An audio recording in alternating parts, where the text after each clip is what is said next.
California. On board Crew 9 are NASA astronauts Nick Hague, Sunny Williams, Butch Wilmore, and Roscosmos cosmonaut Alexander Gorbanov. And they are now on their way to the targeted splashdown site off the coast of Tallahassee, Florida.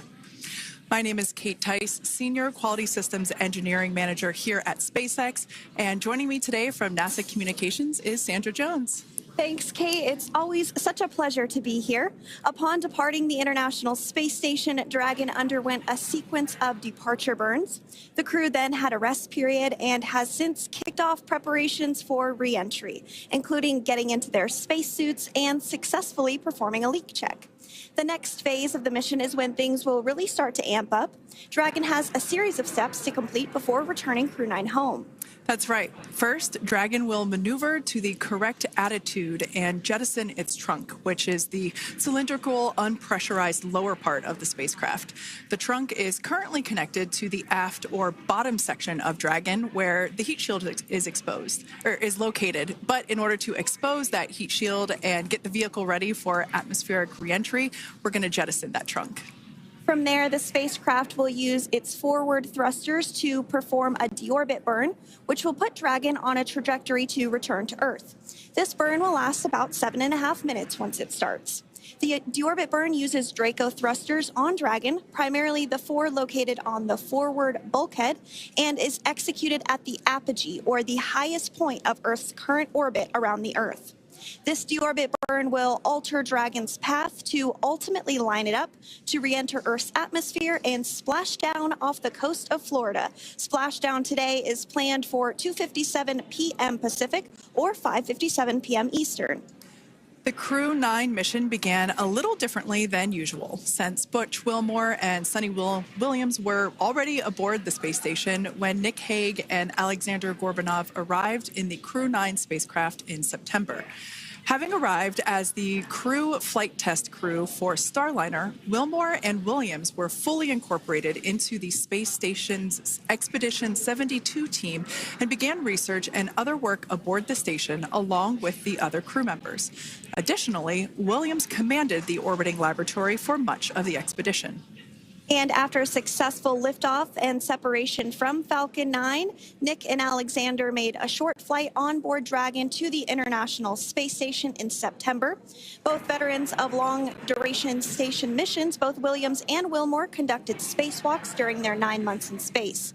Having had the capacity to leave the station at any point, had there been some type of emergency, the crew members began packing for their voyage home about a week ago and worked through tasks and shared lessons learned with the newly arrived Crew 10 team, who arrived just a few days ago.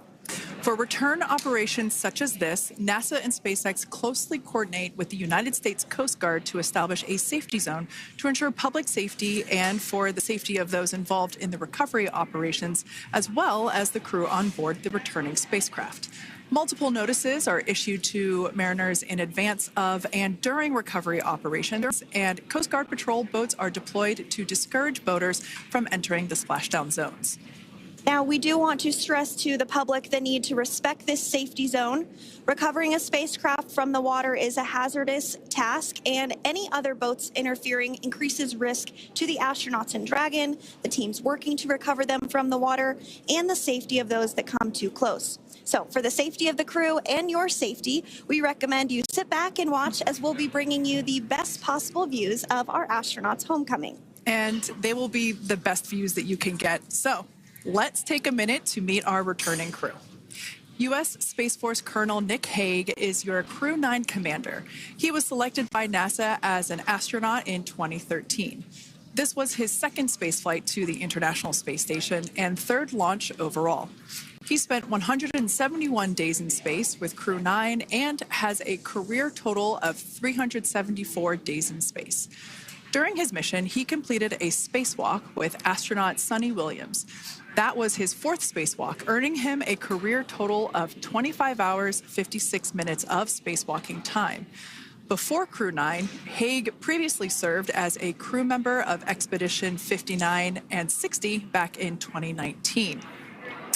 He flew with Alexei Ovchinin and NASA's Christina Cook. So this is his second time sharing the space station with Ovchinin.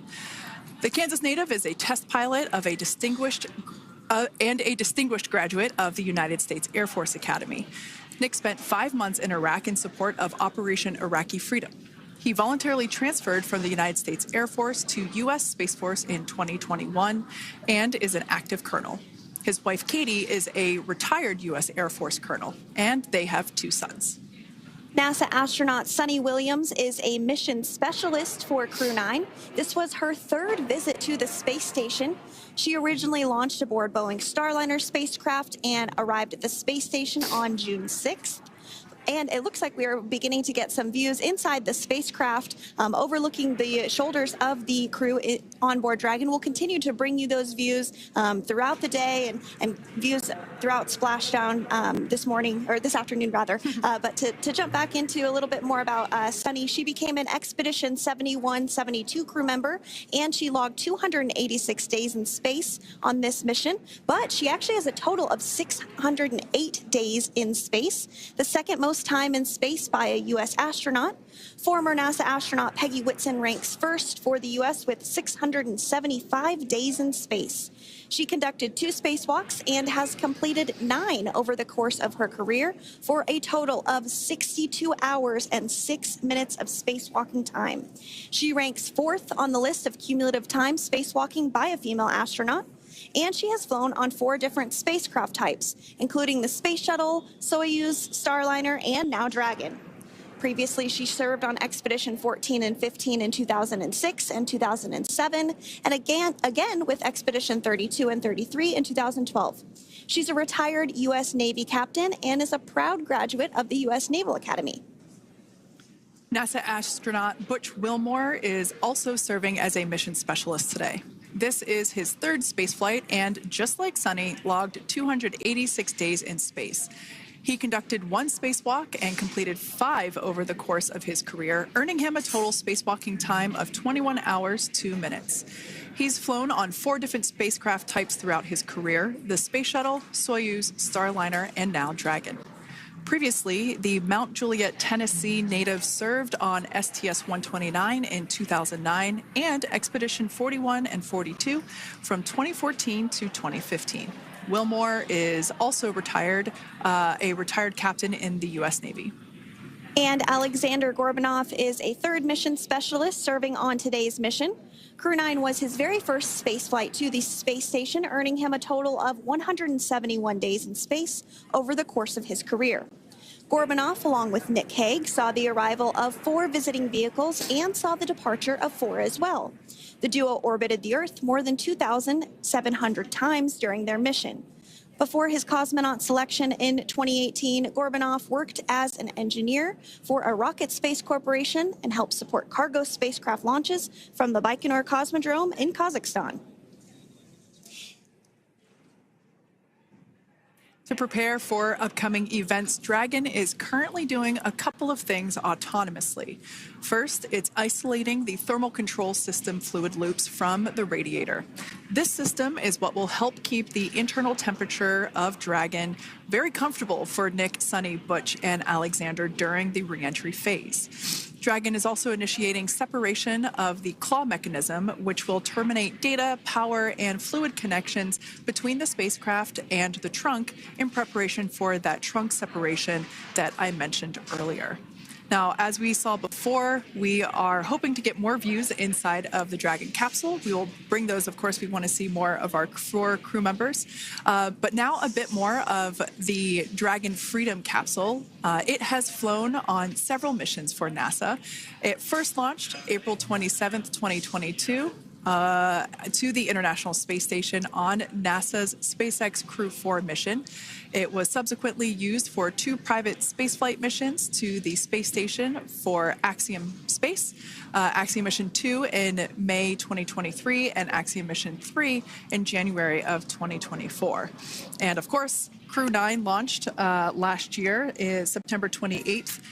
So yeah, a little bit about the Dragon Freedom capsule. Here, a view that we have once again between the shoulders of Commander Nick Hague, who is on the left-hand side of your screen there, and Mission Specialist Alexander Gorbanov there on the right.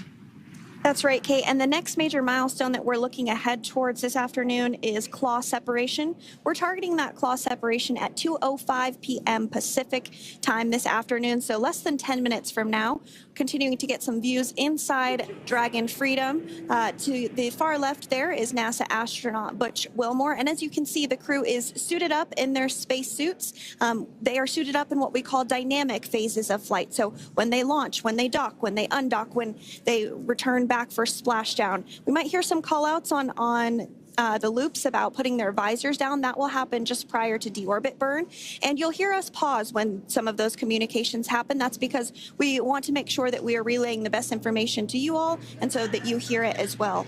So if you do hear us pause, that is what we're doing. You also see they have their on there, and I know the gloves are pretty unique on the Dragon spacesuits, right? They're custom created? Yes, the spacesuits overall is custom fit for each astronaut.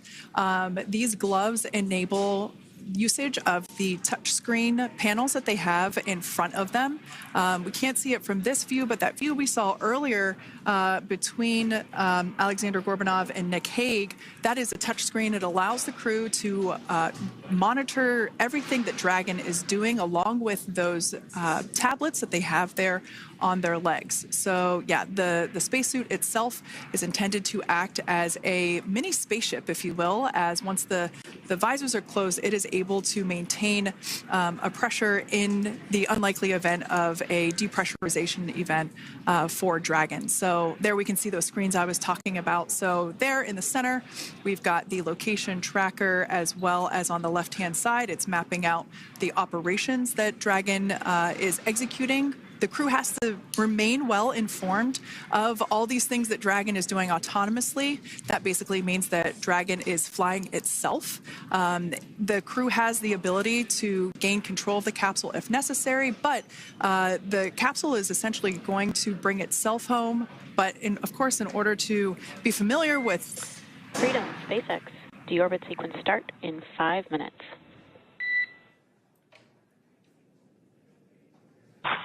Freedom comes.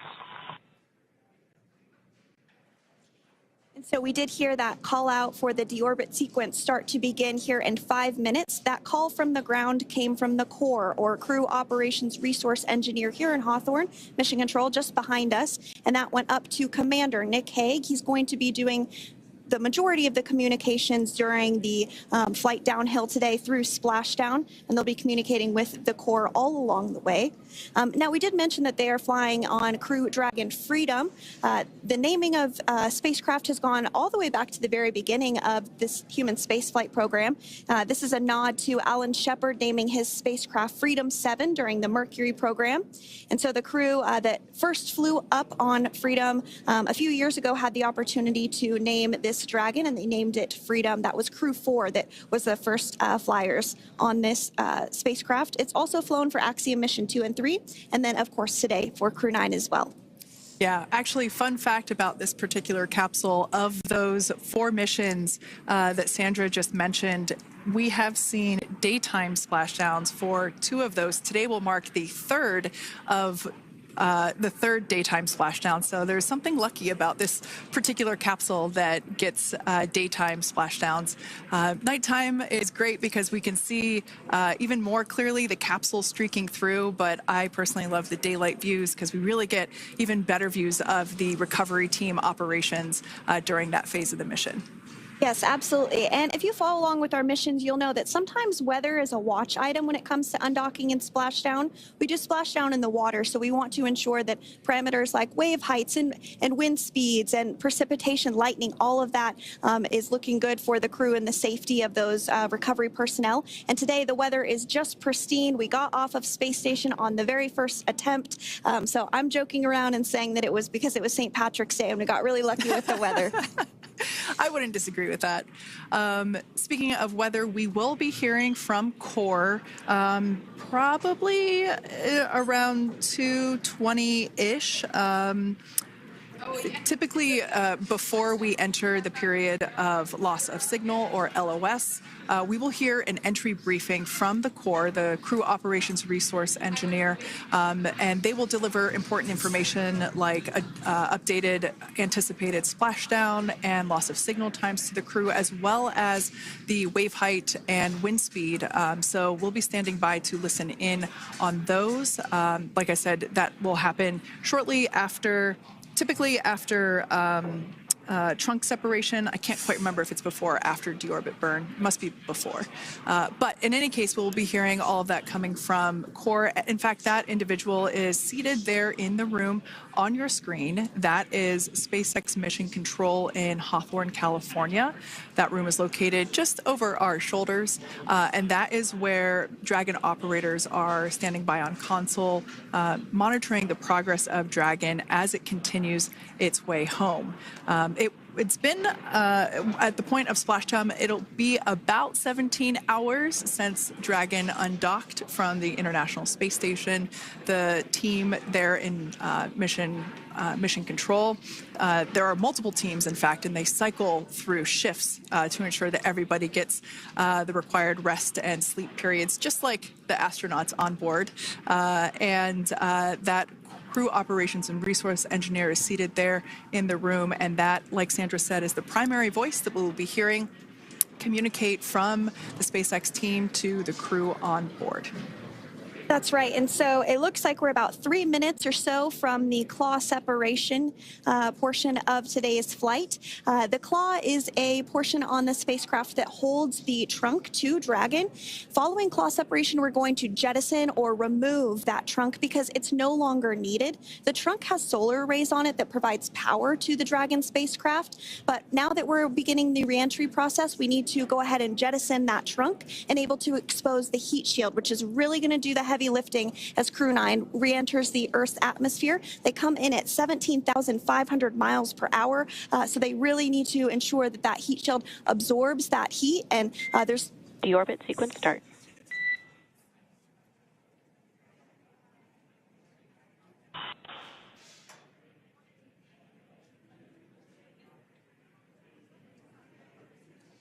And so we did just get communications there that the deorbit sequence start has begun.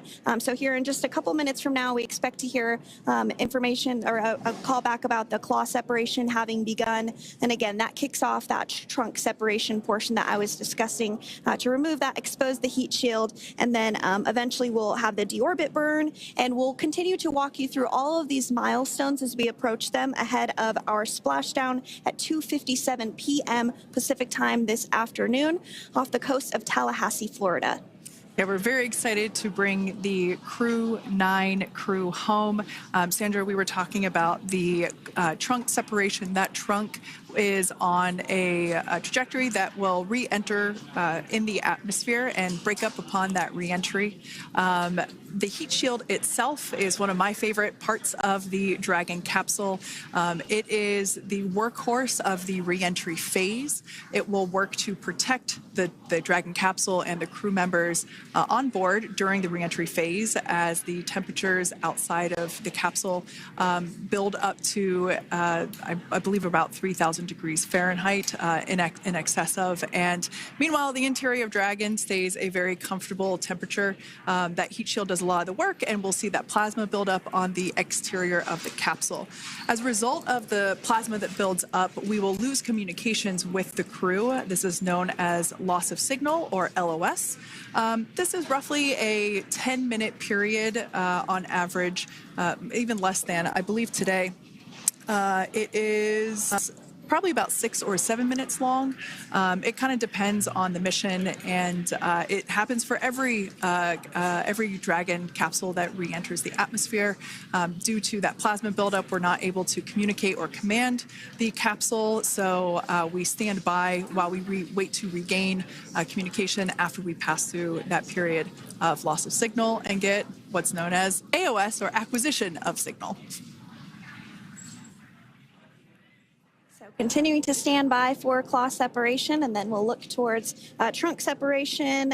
It'll be just about a minute or so after that. That happens pretty rapidly in succession. Some of our milestones will take a little bit longer throughout the day. For example, we will have a deorbit burn after that will take about 7.5 minutes and helps get Dragon set up in the right trajectory to splash down in the Gulf off the coast of Florida.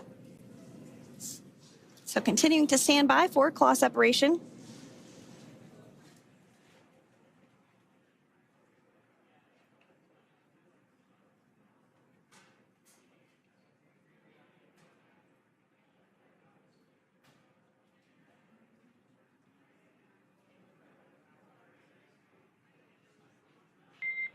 Nominal trunk jettison.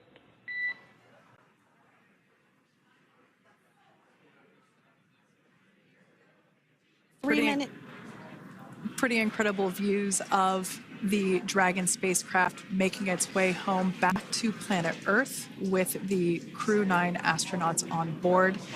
Once again, this view is coming from the WB-57 plane. That heat shield we can see doing magnificent work as it works to... Freedom, SpaceX, comm check.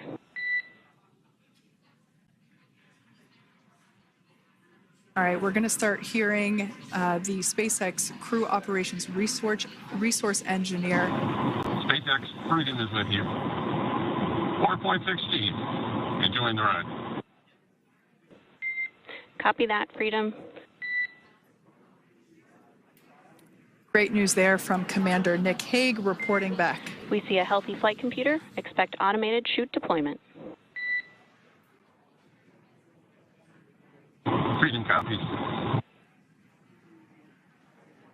Like we said before, things moving very quickly as Dragon Freedom makes its way home. Next event coming up will be deployment of the drogue parachutes. This occurs around 18,000 feet. GPS has converged. Expect nominal altitude for drogue chute deployment.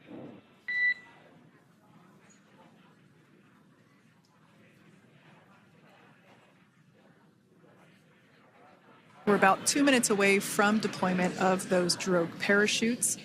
Now the heat shield is continuing to work to slow the vehicle down. That entry period, the Dragon spacecraft went from orbital velocity about 17,500 miles per hour down to about 350 miles per hour. So that really gives you a sense of why that plasma builds up on the exterior of the capsule, thanks to the heat shield and the work that it does. Those drogue parachutes will slow it down from 350 to about 119 miles per hour. We can see 15 kilometers. Brace for drogue window. We can see seat rotation happening inside the capsule. Great to get those first views of our crew members. Once again, the capsules are going about 350 miles per hour when the drogues are deployed. Those drogue parachutes that we manufacture here in-house are going to slow the spacecraft down to 119 miles per hour. And that is when we will see the main parachutes deploy, and that occurs about 6,000 feet above the ocean's surface. And we are expecting drogue deployment at 2:53 p.m. Pacific, so we should see it any second now. And there you are getting a great view of Crew 9 inside Dragon Freedom as it returns back to Earth. We are awaiting the drogue deploys. This view coming from the WB-57 high altitude plane. And there you see it on your screen, drogue deployment. Drogue descent rate nominal. You can hear the crowd here. Visual on 2 healthy drogues. Crowd here very excited as Dragon Freedom continues to make its way back to planet Earth.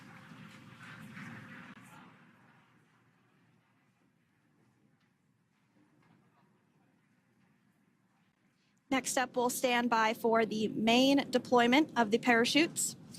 The mains are quite a bit larger. You'll be able to notice the difference on your screen once they deploy, and they continue to ensure that the Dragon spacecraft slows down even further.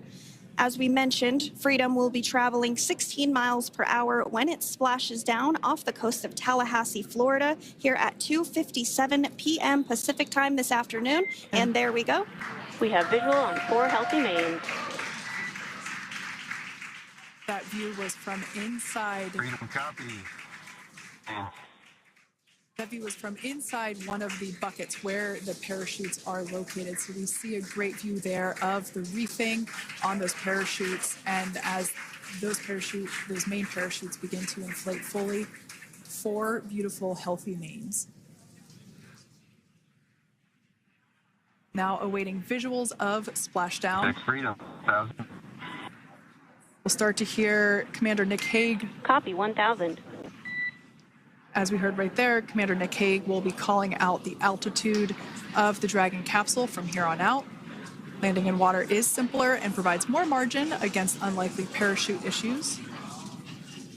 You can see those parachutes continuing to slow the Dragon capsule down. And if you're just joining us, you're looking at 800 meters. a live view of Crew 9, just minutes away from splashing down off the coast of Tallahassee, Florida. Splashdown 2 minutes from now at 2:57 p.m. Pacific. We do have 4 healthy mains really doing the job there. Just breathtaking views of a calm, glass-like ocean off the coast of Tallahassee, Florida. Crew 9 just minutes away from splashing down. This is really such an incredible shot. Copy 600. That was a live view from our recovery vessel, Megan, which is stationed a couple miles away from the splashdown site. We can see the crew there using their restraints as resting places for their arms. They were just in space moments ago, so their arms were able to float freely. 400 meters. This is a gorgeous bluebird day here that we have for the splashdown of Crew 9. It's incredible to think that the Dragon capsule just minutes ago was going over 17,000 miles per hour, and now gently coasting to a soft splashdown. 200. Copy 200 meters. Brace for splashdown.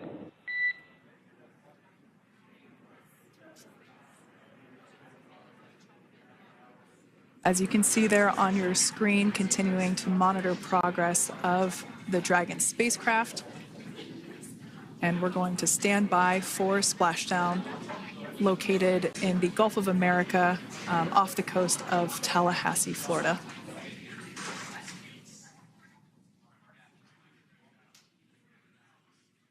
And splashdown. Crew 9 back on Earth.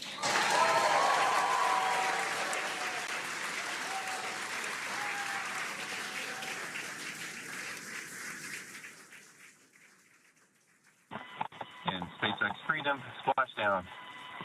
Good main release. Copy splashdown. We see main chutes cut. Nick, Alex, Butch, Sunny, on behalf of SpaceX, welcome home.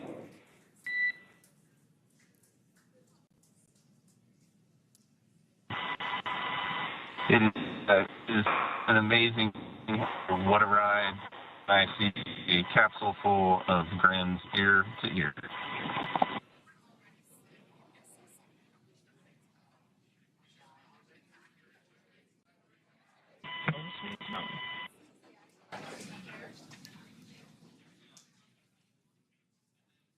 And as you can see on your screen, we have visual confirmation of splashdown. Dragon Freedom has returned home, and NASA astronauts. System safety verifications are in progress. We'll report back when recovery personnel are en route.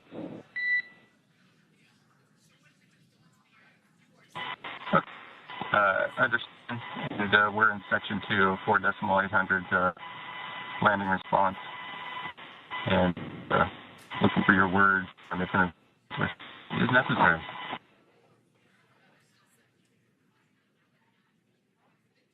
In the distance, we can see the recovery vessel making its way. Copy, you're in section 2 for the environmental assessment in 4.800. That is not necessary today. Understand. Raise and buzz. So we will continue to have communications between the Corps and Nick Hague, the commander of Crew Dragon Freedom, which just splashed down 2 minutes ago off the coast of Tallahassee, Florida. Dragon Freedom has returned home with NASA astronauts Nick Hague, Sonny Williams, Butch Wilmore, and Roscosmos cosmonaut Alexander Gorbanov. They're back on Earth after approximately 17 hours of a return journey from space. The SpaceX recovery ship and team have been waiting for Dragon's splashdown, and they will now make their way to the splashdown location. The teams have been ready and waiting about 3 nautical miles away, so it's going to take them about 30 minutes or so to make their way and to SpaceX Freedom. Pretty sure we're in stable 1. Copy, stable 1. We see the same. It's going to take about 30 minutes for the recovery team to make their way over to Nick, Sonny, Butch, and Alexander, who are still seated and secured inside that Dragon spacecraft there on your screen. Incredible views there of that thermal protection system, or TPS. That Dragon capsule was pristine, white color before it departed the station, and we can see how the reentry phase, the thermal protection system did its job. Now, if you're wondering what that hole, that like bucket area is, that is underneath the side hatch. That is where the main parachutes were stored. So when we saw the Dragon capsule docked at station, it looked very different. The panel that protects and covers the main parachutes, that was still intact, as well as the panels that enclose where the drogue parachutes are located. We can see those fast Freedom. boats. SpaceX is go for recovery personnel to approach. Expect personnel alongside in the next few minutes. Freedom copies. We can see those fast boats. We weren't kidding when we said they were fast. While it does take about 30 minutes for the main recovery vessel to make its way over to the capsule, these fast boats will be doing a couple of things simultaneously. A couple of them are going to be working to retrieve the parachutes that you see in the background there of this drone shot. Those parachutes will be retrieved from the ocean surface. We want to make sure we are able to pull those out. The recovery vessel there closest to the spacecraft is going to be performing some safety checks.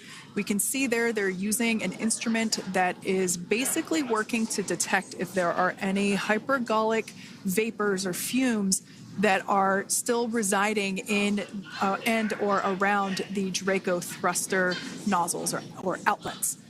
The hypergolic fuel, which is necessary for on-orbit burns to maneuver the spacecraft. Unfortunately, those hypergolics are unable to be breathed. They are toxic, and so this team here is doing those initial safety checks to make sure that it is safe for the rest of the recovery team to approach the spacecraft. They're also checking to make sure that any residuals from the pyros are safe and are not going to cause any issues. We can see the team working their way around the spacecraft to do these, basically these sniff tests on all of those Draco thrusters. And as we continue to await the recovery of our Dragon spacecraft with NASA astronauts Nick Hague, Sonny Williams, Butch Wilmore, and Roscosmos cosmonaut Alexander Gorbanov inside, Dragon has autonomously completed several steps to safe itself following splashdown. We are continuing to see Dragon in what is known as stable 1 configuration. That's kind of the ideal configuration following splashdown. It's upright, and the Dragon capsule's in the right configuration for it to be hoisted into the recovery vessel Megan, which you do see a little ways off in your screen approaching. Dragon will continue to remain live on air with you through that recovery process, all the way through the point where the crew is extracted from the Dragon spacecraft.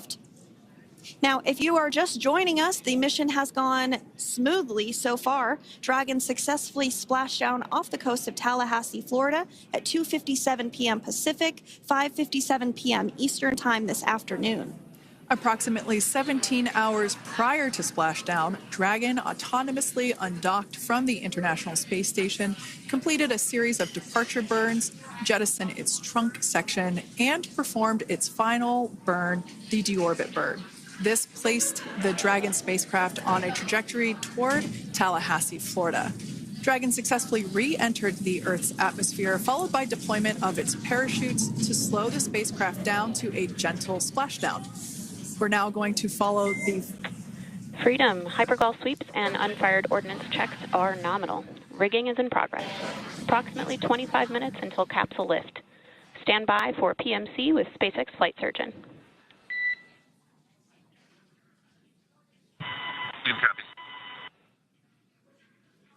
And so what we did just hear there was communications that those hypergol checks were complete. They didn't find any of that upon those checks, so we'll continue to move through the timeline. Next up is a process called rigging, which you see happening right now on your screen. This is when a SpaceX recovery personnel actually works to climb aboard the capsule and work through procedures ahead of lifting onto the nest of the recovery vessel Megan. We heard it's going to be about 25 minutes or so until that lift actually takes place.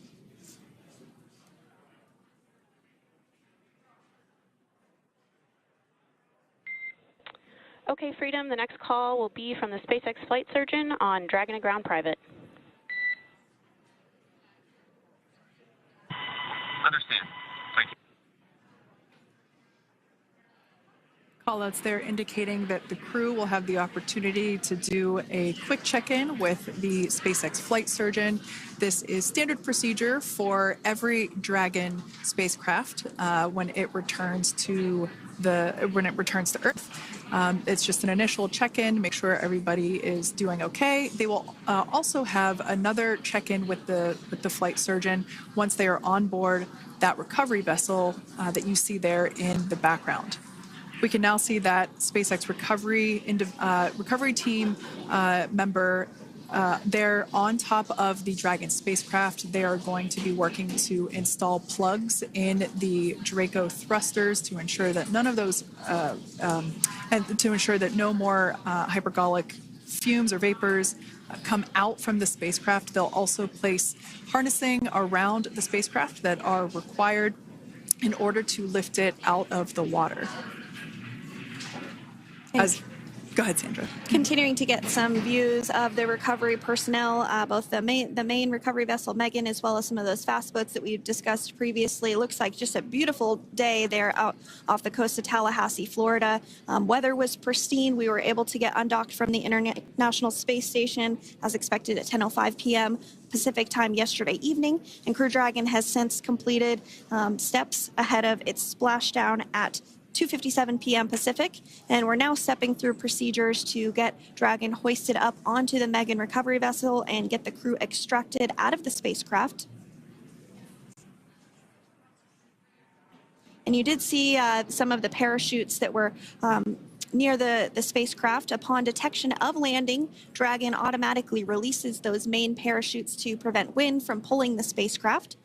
Dragon then automatically safes any pyrotechnics that may still be present on the vehicle and may automatically perform additional minor system reconfigurations. The astronauts will remain seated and in their suits at this point, but the onboard air conditioning keeps things temperature controlled inside the spacecraft so the crew remains comfortable, and the communication systems. Freedom, SpaceX, ComCheck. SpaceX, this is Freedom. We have loud and clear. Copy that, Freedom. Have you loud and clear as well, and Dragon to Ground is no longer private. Understand, thank you. As we saw there on the screen, we have a couple of fast boats in the recovery fleet that have quickly moved into the splashdown location. They are being followed by one of the main recovery vessels, which will move into position upwind of the spacecraft. The two fast boats have very specific roles. Excuse me. The first approach is focused on immediate safety inspection, as we saw. They do this for spacecraft integrity and checking for any presence of those hypergolic propellant vapors. And this ensures that it is safe for the recovery vessel to approach Dragon. Once Dragon is cleared for full approach, as we heard is the case today, the team begins rigging the spacecraft for water recovery by the recovery ship. The second fast boat is responsible for parachute recovery and also serves as a redundant boat to the first one that makes the initial approach to the Dragon spacecraft.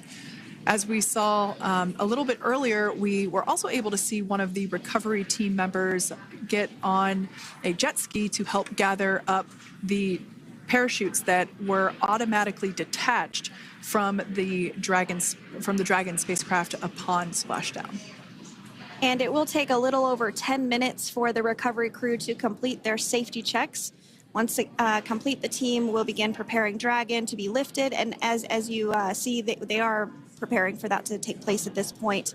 As part of the preparation for this lift, one member of the recovery team has climbed on top of the spacecraft already so they can attach Dragon's hoist rings and connect to the lifting lines. It will take us less than an hour to raise Dragon to the recovery boat and remove the crew from the spacecraft. After medical checkouts, the crew will return to land within 4 hours by helicopter. And if no additional medical assistance is needed, the crew will board a waiting NASA plane and depart for Houston.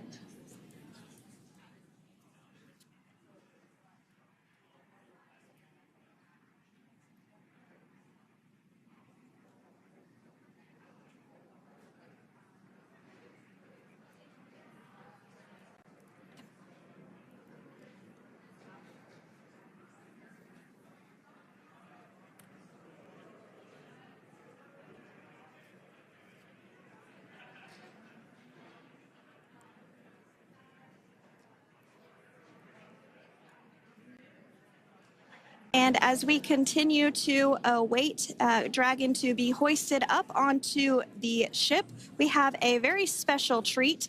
NASA Public Affairs Officer Jaden Jennings, who is actually on the recovery vessel and had a bird's eye view of the splashdown today. Jaden, how are you? How was the view from the recovery vessel?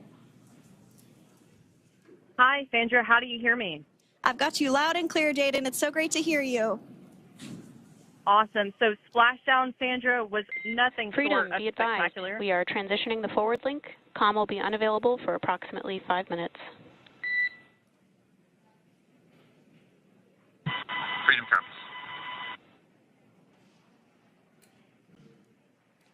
Thanks so much, Jaden. We did just have some communications letting us know that we'll have about a 5-minute period where we won't be able to hear from the crew. So please go ahead, tell us, how was the view from the recovery vessel? Absolutely. Yeah, I was mentioning earlier, Splashdown was nothing short of spectacular. And we were stationed about 1.5 nautical miles away from the splashdown zone and had great visuals here on the recovery vessel Megan. We actually saw a little of the smoke trail as the spacecraft was coming in, and then moments later we spotted those drogue chutes, and this was quickly followed by 4 healthy white and orange main parachutes. We then tracked Dragon all the way down as it slowly propelled into the ocean. And I think I speak for all of us on the ship when I say a new core memory was made today, and we are looking forward to having Crew 9 on board with us a little later. Jaden, that is amazing. Now, obviously, we are watching it here on camera, and the landing conditions look pretty good, but how was it from your perspective? What is the sea state out there? Absolutely. Absolutely. So we've had optimal conditions for splashdown, and today it is sunny and 63 degrees outside right now with clear skies, light winds, and calm seas. The sea looks absolutely beautiful right now, and light blue with the sun reflecting from it. And Kay, I think the crew's going to like what they feel weather-wise on this picture-perfect day for splashdown off the coast of Tallahassee. Thanks so much, Jaden. It certainly looks like a beautiful day. Can you tell us a little bit about the journey of the recovery forces to get to this point? Sure. So one unique aspect of this recovery was the onboard training on station conducted for Butch and Sunny to ensure they were ready to return on a Dragon spacecraft.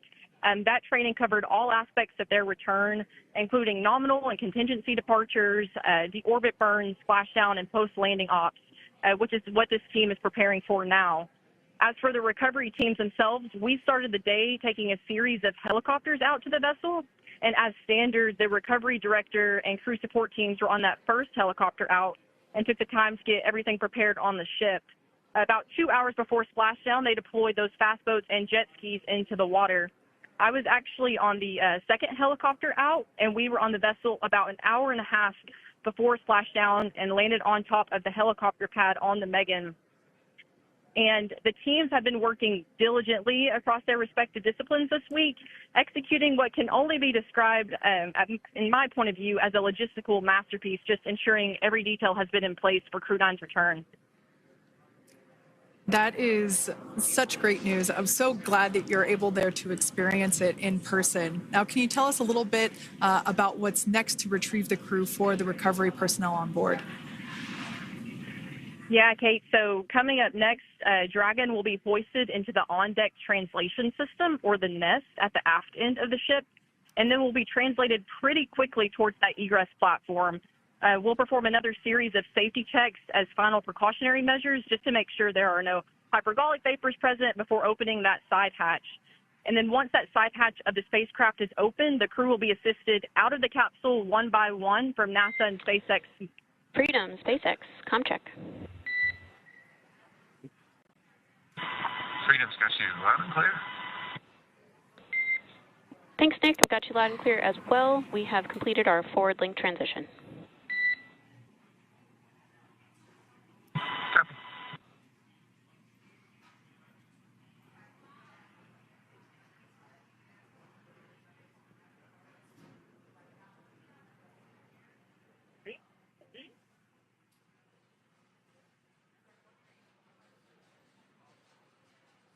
And Jaden, if you did just want to go ahead and let us know what is next to retrieve the crew, we are continuing to get some great views on our screen, but I know you have an even better view yourself. Oh, yeah, Sandra, this view is absolutely unbeatable. So just to kind of finish off what I was saying is once that side hatch of the spacecraft is open, that crew will be assisted out of the capsule one by one from NASA and SpaceX medical personnel, where they will then head to the med bay. And after those medical checks, they will get on that first helicopter out and arrive at the airport, where they will then board a NASA plane and then head back to Houston, Texas at the Johnson Space Center to begin their post-flight period. And we're eager to see the Crew 9 astronauts back on Earth, and we'll keep you updated on every moment of this process. And with that, I'll toss it back over to you guys in Hawthorne. Thank you so much. That was Jaden Jennings, NASA Public Affairs Officer, who watched Freedom splash down firsthand from the recovery vessel Megan. Thanks so much, Jaden. So we are continuing to get these great views on our screen here of Freedom. As we mentioned, it splashed down at 2:57 p.m. Pacific time off the coast of Tallahassee, Florida. The recovery personnel are continuing to step through procedures to hoist Dragon onto the recovery vessel Megan there, which is now coming into view. You can see just how close Megan is at this point, and that's that helicopter pad that Jaden was just discussing, where the crew will fly off of onto the coast of Florida, and then eventually they'll fly back to Houston. Just underneath that helicopter pad is that translation deck where we will see the nest once it is loaded up with the Dragon spacecraft on board. The nest will be translated to the forward end of the recovery vessel, and that is where our Crew 9 team members will egress from the Dragon spacecraft. Now, here on your screen, we can see dolphins, actually, who want to come and play with Dragon. Now, one of the fast boats there in place, working to assist the recovery team member. It's incredible. I just love these views. We really see them even better in daytime, but just seeing the recovery team work in tandem to step through each step, to step through each operation. Obviously they're getting quick assists from the honorary part of the recovery team, those dolphins in the water there. Now, the recovery team member that is crawling around the Dragon spacecraft. Earlier, we saw a view where it was like a spider monkey pose. We can see that individual now standing in the bucket where the main parachutes were stored while Dragon was on orbit. Obviously, those main parachutes were utilized for splashdown today. They were deployed and cut from the Dragon capsule, and one of the fast boats and one of the other fast boats of the recovery team working to pull those out of the water. Now, the recovery team member that is there working on top of the Dragon capsule. Earlier, we saw that person performing safety checks. Now we can see some harnessing being placed around the capsule. This harnessing is what will be used to lift the Dragon capsule out of the water and onto the recovery vessel. Wow, we got a cute little pod of dolphins. It wasn't just one or two. I mean, that water just looks beautiful. We had ideal splashdown parameters today. Obviously, wave height, ne'er a concern. The weather is beautiful, as Jaden mentioned, in the 60s, sunny. Looking forward to seeing Crew 9 exit the capsule here shortly once they get hoisted onto the recovery vessel Megan. We can see that recovery vessel slowly but surely closing the distance there between, oh, dolphin cam back again. We can see that the Dragon capsule and the recovery vessel, that distance is closing. Again, this is just one more step as we continue to work recovery operations for Dragon Freedom, and we anticipate the lift of the Dragon capsule to occur here in just a few minutes. Now, once all of the rigging is on the capsule and it's hooked up to the recovery vessel, we will see the hydraulic arm, which is that kind of like bridge-like structure there at the aft end of the recovery vessel. We'll see that articulate backwards, and that's a good sign that we're getting even closer to pulling the capsule out of the water. It will then move forward, and the capsule will be placed inside of what you can see there is basically a basket. We call it the nest, Dragon nest, where that's where the capsule will be placed in order for it to be translated to the forward end of the vessel and for the astronauts to egress. And before that does take place, we'll have potentially views of the rigger go ahead and jump off of the spacecraft there. That typically occurs when the spacecraft is a little bit closer to the recovery vessel, and we usually get a really good view of that particular operation from one of the onboard cameras from the recovery vessel. That is an operation that I have a lot of respect and admiration for, that individual that does that.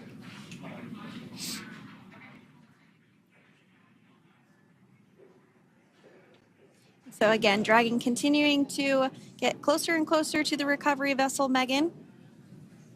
You see some of those ropes now coming into view as well. If you are just joining us, Crew 9 splashed down off the coast of Tallahassee, Florida at 2:57 p.m. Pacific time with NASA astronauts Nick Hague, Butch Wilmore, Sunny Williams, and Roscosmos cosmonaut Alexander Gorbanov. They're now working through procedures to hoist this spacecraft up onto the recovery vessel Megan. We just saw that hydraulic arm get lowered into the lifting position. That arm will be the mechanism that is utilized to lift Dragon up and out of the water and into the nest located there at the aft end of the recovery vessel. And the recovery vessel being used today is, as we mentioned multiple times, is named Megan, but that's actually after NASA astronaut Megan McArthur, who flew on Crew 2 a couple of years ago.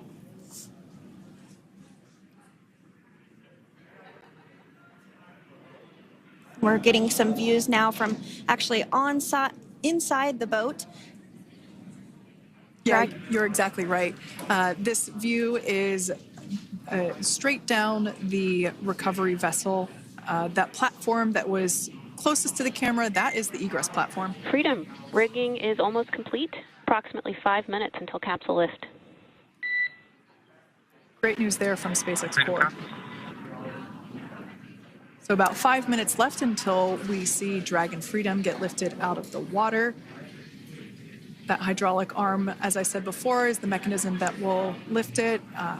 It's quite swift, actually, the whole process of getting the spacecraft. Brace for capsule lift. Bracing. There it goes, Dragon Freedom being lifted out of the water and onto our recovery vessel, Megan.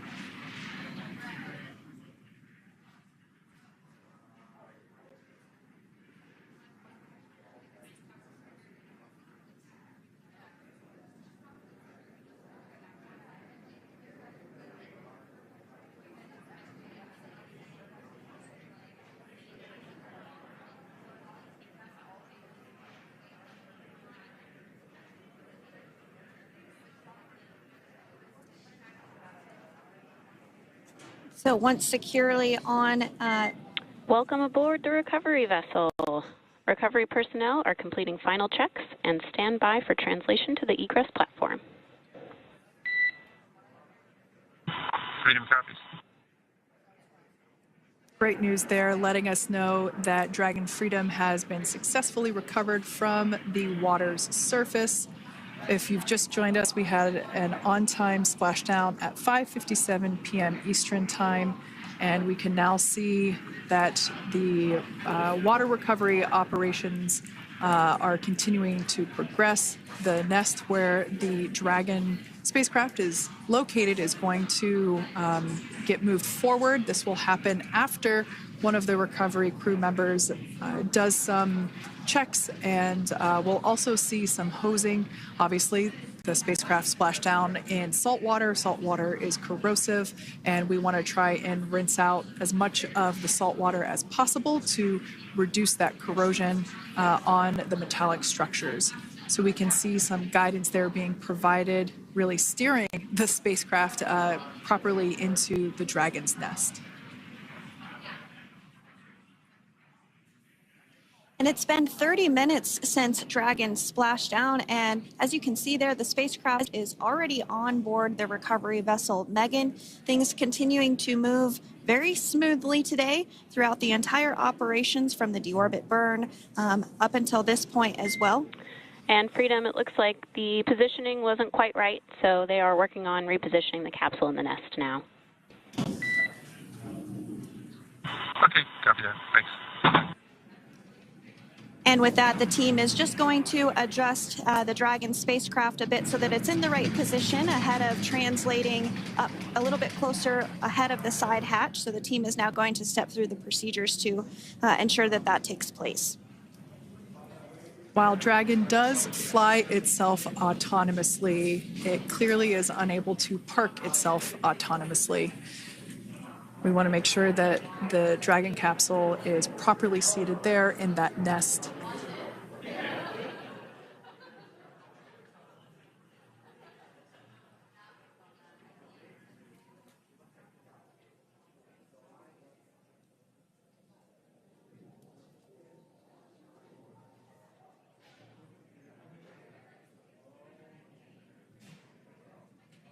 Once Dragon is fully seated in the nest, we'll probably see a bunch of that salt water come out from the bucket there located underneath the side hatch.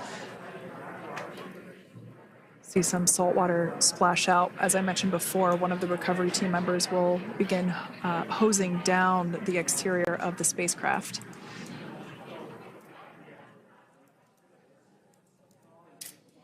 So you are continuing to get some great live views on your screen of Crew 9, which includes NASA astronauts Nick Hague, Sunny Williams, Butch Wilmore, and Roscosmos cosmonaut Alexander Gorbanov, who splashed down off the coast of Tallahassee, Florida, 2:57 p.m. Pacific time this afternoon. Now working to get that spacecraft situated in the nest. Just making some final adjustments and tweaks to ensure that it's nice and secure.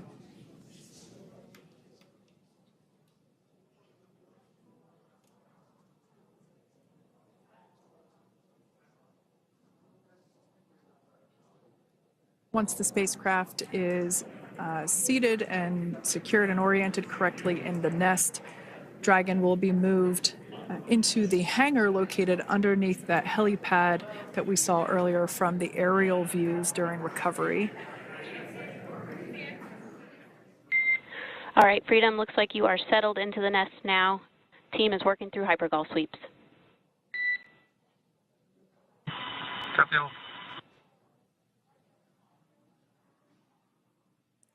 Call out there telling us that the recovery team is doing the second round of those hypergolic sweeps.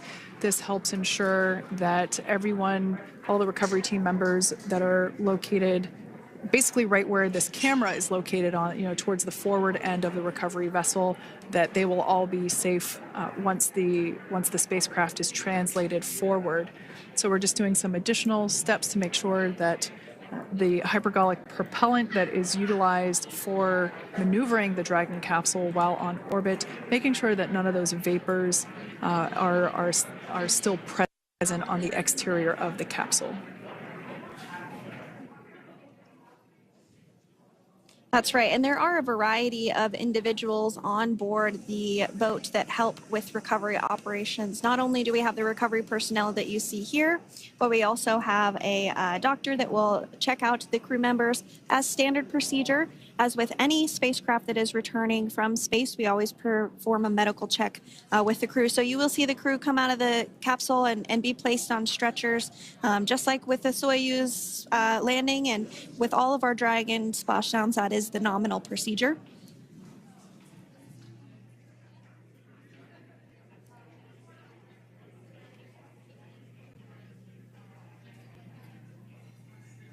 We'll stand by to see Dragon Freedom translate or scooch up a little bit closer to the camera angle that we're seeing right here.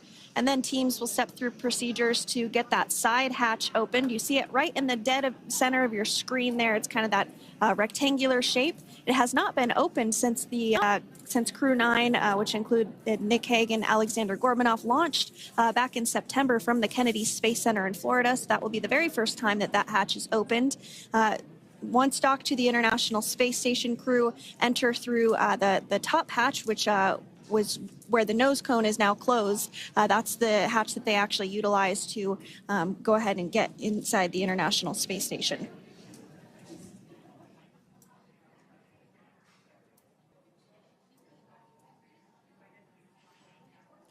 So as we get a little closer to that hatch opening procedure, you might start to see more individuals come into frame for some of that support. The ship has a maximum capacity of a little over 40 people on board, and it takes a variety of different roles, as we've discussed, to support.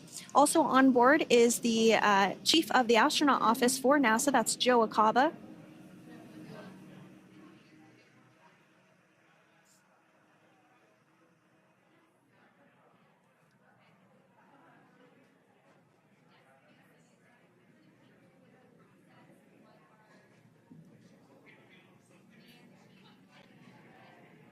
Now, while we are standing by for translation of the Dragon spacecraft to the platform there, the recovery platform that we see in the foreground, it is important to note that Nick, Sunny, Butch, and Alexander will be getting assistance from the recovery teams while exiting the spacecraft. This is the same process for any returning long-duration crew members. As you could imagine, returning to a gravity environment can wreak havoc on our vestibular system, which is responsible for maintaining balance and motion. Of course, safety is our #1 priority with this operation, so we'll see the crew members helped out of the spacecraft one by one, and they will be assisted the few feet to the medical quarters aboard the boat. And on board Dragon are 3 veterans space flyers. That includes Nick Hague, the commander, as well as Butch Wilmore and Sunny Williams.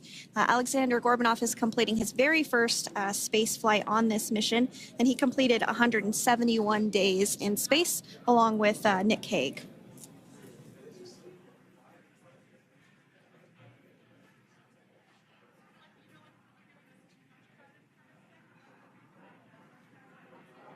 For those of you that have just recently joined us, well, I would encourage you to hit that rewind button and go back a few minutes. It was a beautiful splashdown of Dragon Freedom with the Crew 9 cohort on board. They had an on-time splashdown at 5:57 p.m. Eastern Time, 2:57 p.m. Pacific Time. We can see that the spacecraft... Freedom, translation is in progress. Copy, and feel it. We can see that spacecraft was successfully recovered from the ocean surface and is now being washed with fresh water, as obviously they splashed down in salt water. So we're trying to rinse off as much of that salt water as possible. And we can see the spacecraft continuing to move closer and closer to that recovery deck. Freedom, the crew is working on side hatch opening now. Expect hatch open in about 2 minutes. Okay, copy that. And Kira, just wanted to say that to you guys, you and the team did an awesome job, both uphill and downhill. Just really, really impressed. Thank you. Thanks, Nick. It's been an honor. This is a pretty exciting moment coming up. We are working to open the side hatch. One thing that may not be obvious from, just looking at the spacecraft here is that this side hatch that we're about to open, the last time it was open was when this spacecraft was at the launch pad. This side hatch is what is used for initial capsule ingress and final capsule egress, but all comings and goings from the spacecraft while it is on board the space station are from the forward hatch, which is located at the top of the spacecraft under that nose cone. So this is a pretty exciting moment because it will be the crew's first breath of fresh air since boarding their ships at the start of their journeys last year. And the very first person that will have the opportunity to say hello to the crew once that hatch is open is a SpaceX medical recovery personnel representative. Then we'll see procedures take place to remove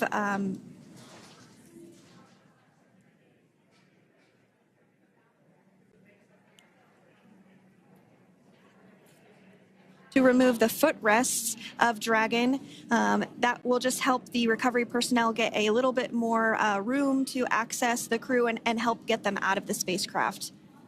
Yeah, you're absolutely right. Safety is, once again, top priority here, and removing those footrests from all 4 seats will be helpful as a recovery, as a SpaceX recovery team member will actually go into the capsule,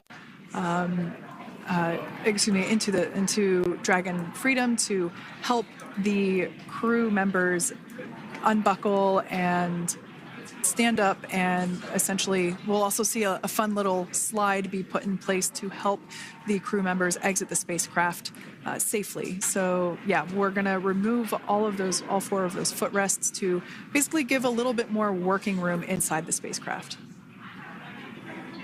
That's right, and we did hear the go for that hatch opening, so we're just a couple minutes away from being able to see that, and then we might be able to get the chance to see a couple of views inside of the Dragon and see the crew following their splashdown. Now, opening that side hatch isn't quite like opening, the door to your car.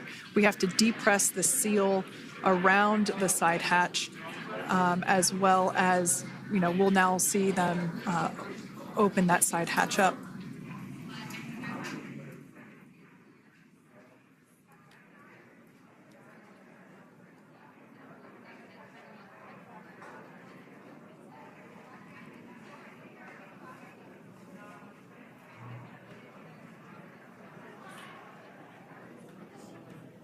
And there you have it. The side hatch is open for the first time since September.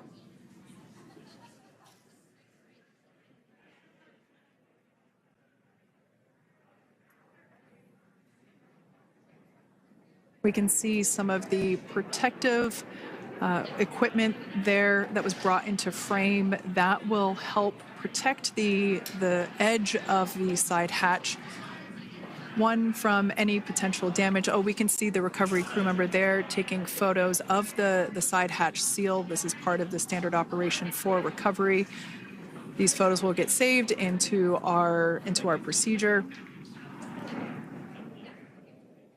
We'll then install that protective frame around the side hatch. This helps to ensure that the side hatch itself, the edges of it, incur no damage while crew members are coming out from the spacecraft.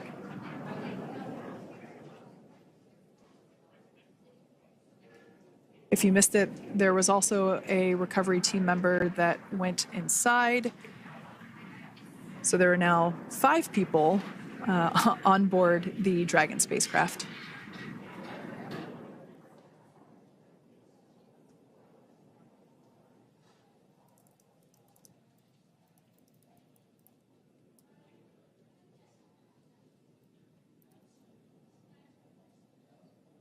And if you are just joining us, it has not yet even been an hour since Crew 9 splashed down off the coast of Tallahassee, Florida at 2:57 p.m. Pacific time.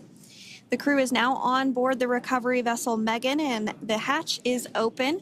The next major milestone that we'll see is when the crew will actually egress or exit the spacecraft. But before that, they'll continue to, the recovery personnel rather, will continue to install that protective area around the hatch and then remove the footrests. So we're a couple minutes away from seeing the crew egress, but not too long away.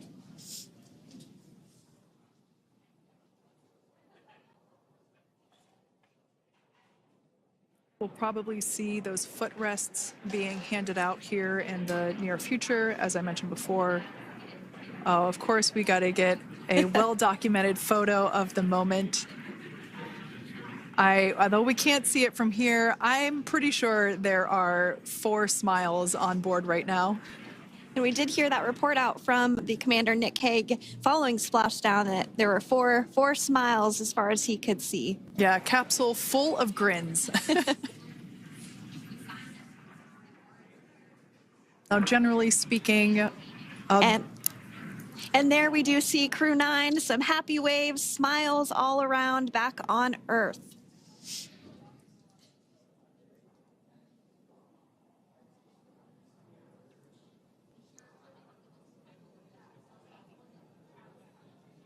Generally speaking, we have the individuals in the 2 center seats of the spacecraft exit first. You might hear us refer to this as the exit process as egress. It's just another term for exiting the spacecraft. Generally speaking, we most of the time have the 2 center seats egress first, as it makes moving around inside the capsule a little bit easier.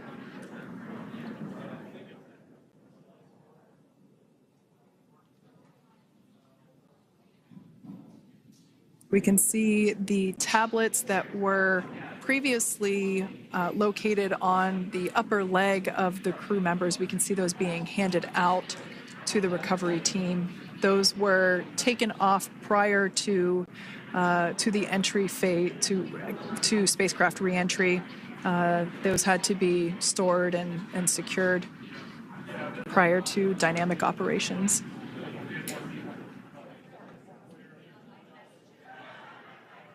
It looks like we are starting to see the footrests also be removed. I just saw one there on the screen.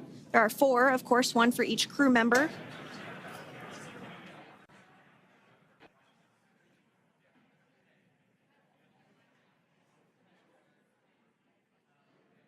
Those footrests are made out of carbon fiber and are actually sized appropriately for each crew member, as everybody has different measurements and different leg lengths.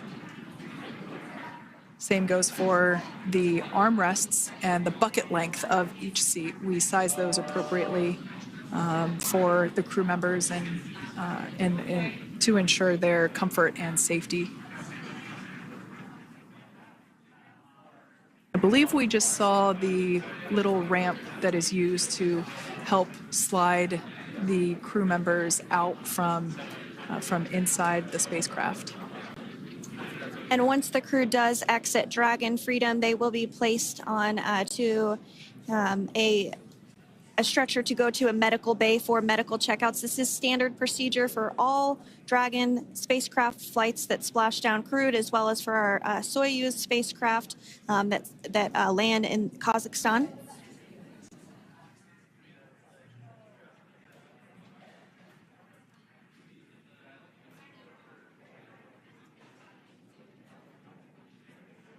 We can see the exterior of Dragon Freedom quite clearly in this shot, and it's such a beautiful sight. I personally prefer the capsule when it has some of that charring from atmospheric reentry. It is the signature sign of a capsule that has returned to Earth.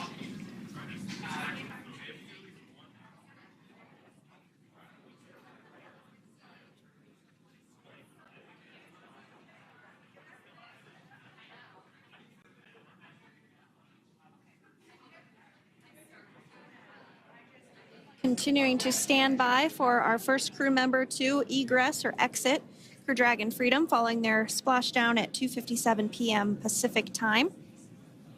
Dragon undocked from the International Space Station at 10:05 p.m. Pacific just yesterday, so it was about 17 hours of phasing.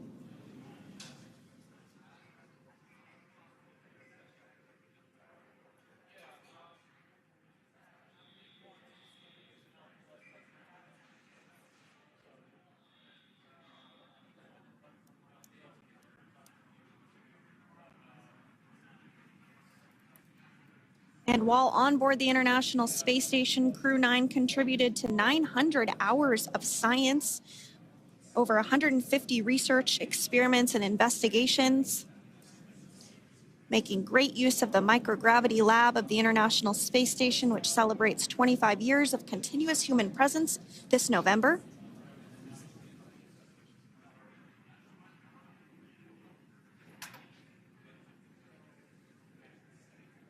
Looks like we're about to get our first crew member here upon egress of the Dragon spacecraft.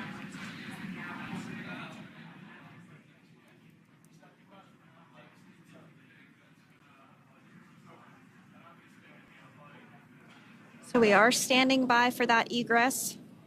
Outside of Dragon, you do see one of those stretchers. This is the expected procedure as the crew will be taken to medical facilities following their exit from Dragon.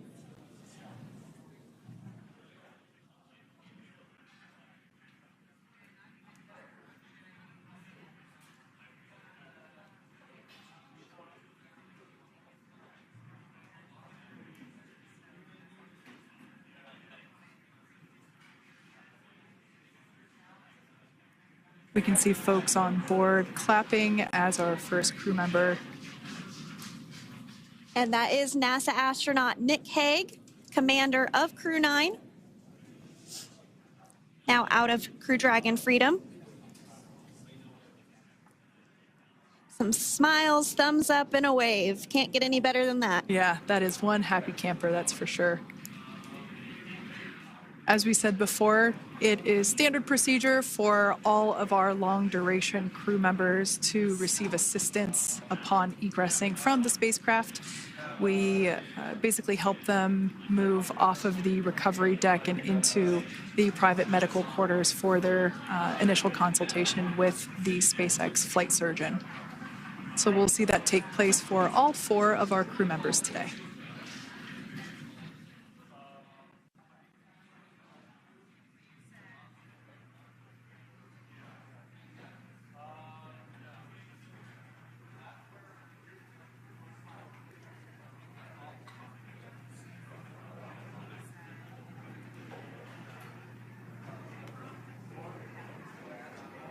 And we are standing by for the next crew member to exit Freedom.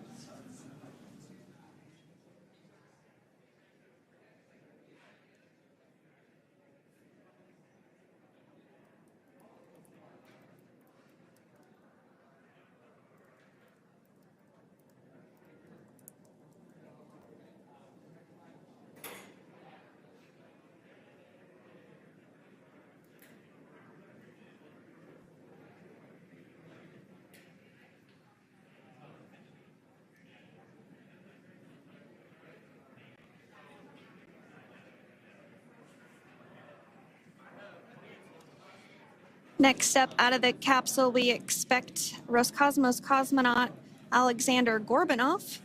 His first space flight. Spent 171 days in space alongside NASA astronaut Nick Hague. Looks like we're getting some cheers and clapping on board as Alexander is slid down the little ramp and placed into the mobility aid. Once again, big smile.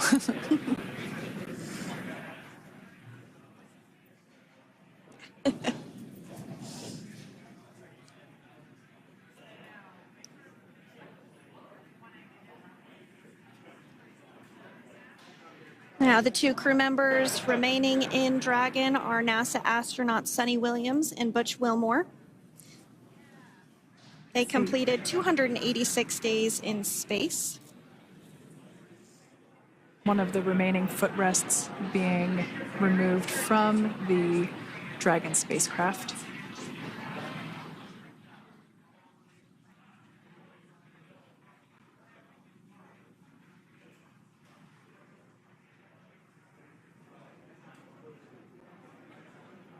As I said before, we generally try to have the crew members that are located in the two center seats aboard Dragon, and we like to have them egress first if possible, as it creates a little bit more movable working room inside the spacecraft.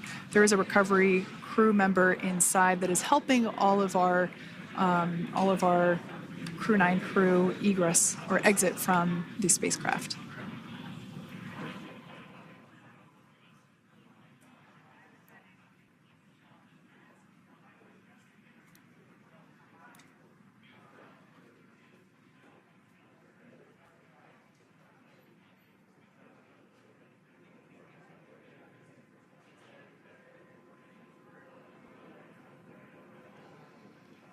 We are standing by for the next crew member to egress or exit Crew Dragon Freedom following the splashdown not even an hour ago at 2:57 p.m. Pacific time.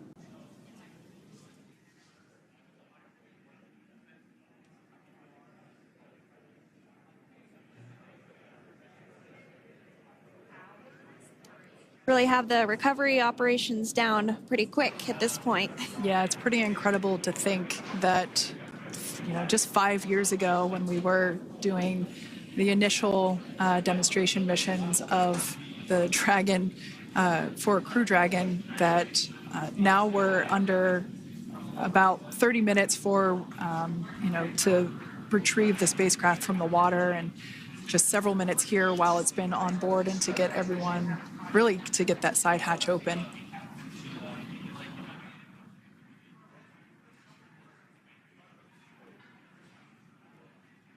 For those of you that have just recently joined, the Dragon had an on-time splashdown.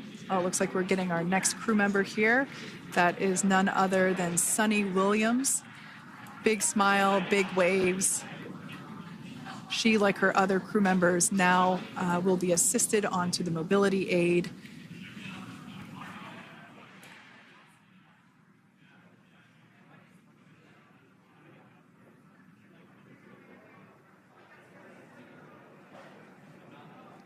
There we have it, some waves, some thumbs up, and some smiles.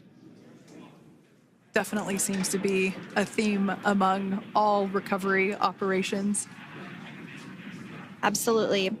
And of course, that leaves NASA astronaut Butch Wilmore inside Dragon in seat 4.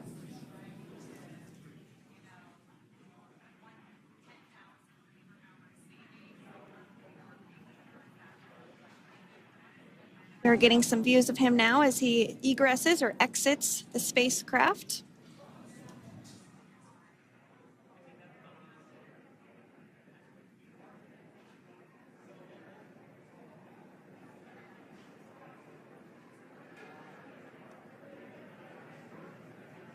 Once again, some elation and cheers there from Butch Wilmore.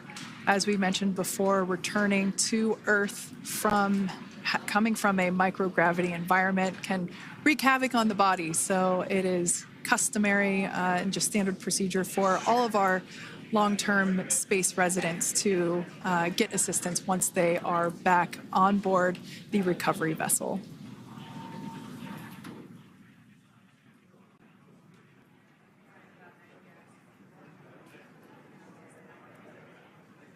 Well, now that Nick, Butch, Sunny, and Alexander are safely back home on Earth and getting checked out by the NASA medical team, we're going to wrap up our live coverage of their return.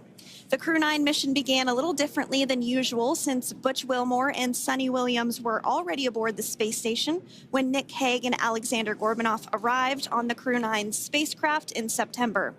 Having arrived as the crew flight test crew for Starliner, Wilmore and Williams were fully incorporated into the space station's Expedition 72 team and began research and other work aboard the station along with the other crew members. Williams commanded the orbiting laboratory for much of the expedition. After a successful liftoff and separation from Falcon 9, Nick and Alexander made a short flight on board Dragon to the International Space Station. Veterans of long-duration space station missions, both Williams and Wilmore conducted spacewalks during their 9 months in space. Like all crews on the station, Crew 9 had the ability to leave at any point had there been an emergency. With their full-duration mission coming to an end, the crew began packing up their personal items for their return to Earth about a week ago and worked through tasks and shared lessons learned with Crew 10 teams as they arrived a few days ago. Their journey home began about 17 hours ago when they closed the forward hatch to Dragon and undocked from the space station at 10:05 p.m. Pacific, 1:05 a.m. Eastern. After 4 successful departure burns and a phasing burn to line up their orbit, Nick, Butch, Sunny, and Alexander rested for a few hours before waking up to prepare for re-entry this morning. We jettisoned Dragon's trunk and performed our final on-orbit maneuver, the approximately 7.5-minute-long deorbit burn, and that occurred at 2:11 p.m. Pacific, 5:11 p.m. Eastern Time. And that sent Dragon on its path home. The spacecraft re-entered the Earth's atmosphere and slowed its descent with successful deployments of 2 drogue parachutes and 4 main parachutes, with the final splashdown occurring off the coast of Tallahassee, Florida at 2:57 p.m. Pacific, 5:57 p.m. Eastern. Following that successful splashdown, we saw SpaceX recovery experts move in and prepare Dragon Freedom for its lift onto the recovery vessel. And just a little less than an hour following splashdown, we saw Nick, Sunny, Butch, and Alexander make their way out of Dragon and into the recovery ship's medical facilities, safe and sound. Next up, they'll catch a helicopter flight back to shore, where they'll transfer to aircraft that will take them home. The astronauts will take a NASA plane for the short flight back to Houston, where they'll be reunited with family and friends to bring an end to this mission. It's been an honor and a privilege to share their journey with all of you as we continue this new era in human spaceflight. Return today marks the end of the direct handover we executed after successfully launching the Crew 10 mission to the space station just last week on Friday, March 14th. Thank you, as always, for joining us for tonight's coverage of the splashdown of Crew 9. Remember to follow SpaceX on X and NASA online and on social media for updates for the very latest on crew and cargo flights to and from the International Space Station. And we'll continue to share the progress of Nick, Sunny, Butch, and Alexander on social media as they travel back home. We do also have a post-splashdown media briefing coming up at approximately 4:30 p.m. Pacific, 7:30 p.m. Eastern, where leadership will share a final update as we conclude this successful mission. So from all of us at NASA and SpaceX, welcome home, Crew 9. So long.